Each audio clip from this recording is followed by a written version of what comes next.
The Sony RX100 Mark VII was released in 2019, and this camera is actually pretty sweet. The camera looks like a point-and-shoot camera, but it has a lot of great professional features that I think a lot of people would be really pleased if they fully understood what kind of camera this was and who this camera was designed for. In this video, you'll see a ton of great content shot on the Sony RX100, and it'll help you decide if you're looking for a really compact point-and-shoot style camera body, if the RX100 might be actually the best choice for you, even in 2023 and beyond. I recently took this camera with me to VidCon, Anaheim, as well as Disneyland on my honeymoon, and then also took it to shoot an NF concert in Portland, Oregon. I've had this camera for about 2 years, and it replaced my RX100 Mark V when I sold that a few years ago. This talking head you see right here is shot on the Sony FX3, but I'm also filming with a second camera angle right above, mounted to the hot shoe of the FX3, which is the RX100 Mark VII, so you can see what it kind of looks like with a YouTube-style talking head setup. You could use this for a streaming setup as well if you were a gamer or something like that. If you do streaming or coaching calls, whatever, you could use it for a setup like this. The unfortunate thing about the Mark VII in my Sony camera lineup has been that I often am shooting professional video production work, which just lends itself more to grabbing something like the FX3 or the A7S III or the A1 or the A7 IV. These are all cameras that I've had over the last few years, and I just don't tend to gravitate towards the Mark VII as my go-to professional camera. But over the last 6 months, I've done several things that just lent itself well to taking the Mark VII with me on my travel opportunities. Throughout this video, you're gonna just see a ton of footage on screen that I've taken with the Mark VII, as well as some photos. I love this camera. This camera's awesome. So let's start talking about some of the pros of this camera, starting with resolutions. You get 4K video up to 30 frames a second on the Mark VII, which is great. I think for most people, this will be enough, more than enough for what they need. I know for me, I shoot all sorts of things, and I've never needed 4K 60 really on the RX100. I just drop it down to 1080p if I need 60 frames a second, or even 120, or even higher. The RX100 has a really cool setting, which is its S&Q mode that allows you to shoot up to 960 frames per second video. That's insane. That's almost 1,000 frames a second. Now, I will say 960 FPS looks pretty terrible, but there are the options to shoot in 240 and 480 frames a second as well, and those actually look pretty usable. So if you need a hyper slow motion camera, the ability to shoot in really high frame rates, this camera actually gives you that for a pretty affordable price point. So you got some good resolution and frame rate options with the RX100, and you also get an amazing 24 to 200 millimeter equivalent lens.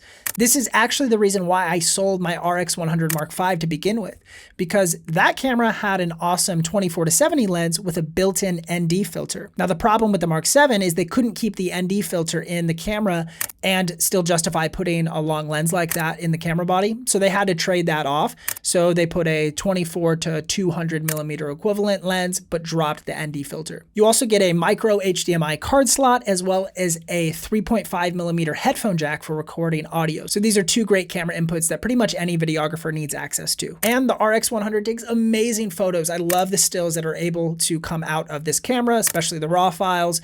No matter what setting you put the camera in, you can always get up to 20 frames per second shooting in raw files. So that's incredible. That's super fast. But you also get the ability to shoot in 90 frames per second if you do what's called like a single burst mode. So it'll shoot 7 still images over the course of just, half a second or less, right? It's at 90 frames a second. So it'll shoot a quick burst of 7 frames to be able to capture motion in a really quick and reliable way. This is great for people shooting nature or sports, anything like that, where you need to capture a really fast action and you don't necessarily want to bring a massive camera body with a super long lens with you. I'm going to play some of this footage on the screen that I shot at an NF concert. And if you want to check out my full version of this concert recap that I made fully from the crowd without a press pass using solely this camera, check that out on my Instagram page at craig.pruitt. It's a super cool video. I'm not going to play the audio here because this video will get demonetized super quickly if I do that, but you can check out all these images that I created from the camera, just from the crowd. And of course, I'm a professional concert videographer and photographer, so I sort of know what I'm doing. But if you have a camera like this, you basically have no excuse to go out and create art. There's no more excuses of like, oh, I didn't get a press pass, I couldn't do this or that. With a camera like this, a point and shoot camera just like this that I'm recording on right now, you can create amazing results if you just know what you're doing and spend time practicing and polishing your craft. Okay, but with any camera, obviously there is always trade-offs and cons that come associated with whatever camera you purchase. So let's talk about that, okay? So this camera is 2019. That means it's running on the older Sony menu system. You get the old user interface that's super old, super clunky. There's like an endless scroll of pages that you have to work through to find the camera settings that you want access to. You also get the older color science. So this is Sony's old color science. Think of what like the Sony A7 III had, the A7 II, the A7S II, all of those older Sony 8-bit cameras. This RX100 Mark VII is still in line with that 8-bit color science. So that's obviously not ideal. And with that comes pretty unreliable S-Log3 footage. Now, a little hack that you can do is switch the camera into S-Log2 and shoot an S-Log2 setting, and then change the color mode to ITU 709. And this will give you better color coming out of the camera and still preserve a little bit better dynamic range with that S-Log2 color setting. So I know I said I love that lens, but there is one drawback, which is that it is a variable aperture lens. So at 24 millimeters, you're gonna be shooting at 2.8 aperture. And then as you zoom out to 200 millimeters, that aperture is gonna close down just a little bit, down to 4.5. So it's not like you're shooting at f6.3 or something like some of these cheap kit lenses, but in order to fit this lens into the camera, they had to sacrifice that variable aperture functionality. And so you don't have a constant aperture all the way through the zoom range. And you also, unfortunately, get the infamous 30-minute record limit that pretty much every Sony camera before middle of 2019 had. So as I'm recording this video, I'm hoping that it finishes in under 30 minutes so that I don't have to end the recording and restart it at the end of that 30 minutes. But it also, I think, might help with overheating. I haven't really experienced any overheating problems with the RX100. I never have in my time owning it. But I'd imagine that if you were to keep this camera on longer than 30 minutes, you'd begin to run into some sort of overheating issues. And my last con would actually be just these batteries. The Sony BP BX1. These batteries actually are even coming in some of Sony's newer cameras like the ZV-1, the ZV-1 II, the RX100 line all have these older NP-BX1 batteries that are pretty terrible. I have to bring like 5 or 6 with me if I'm going anywhere knowing that I'm gonna be out for a full day. It's kind of like those older Sony batteries in the A6000 line. You have to have a ton of them on hand in order to have a reliable shoot day. Okay. I know that seemed like a lot of cons, but think about what you're getting with this package, right? You're getting a super small camera package so you can fit in your pocket or a small bag or a satchel.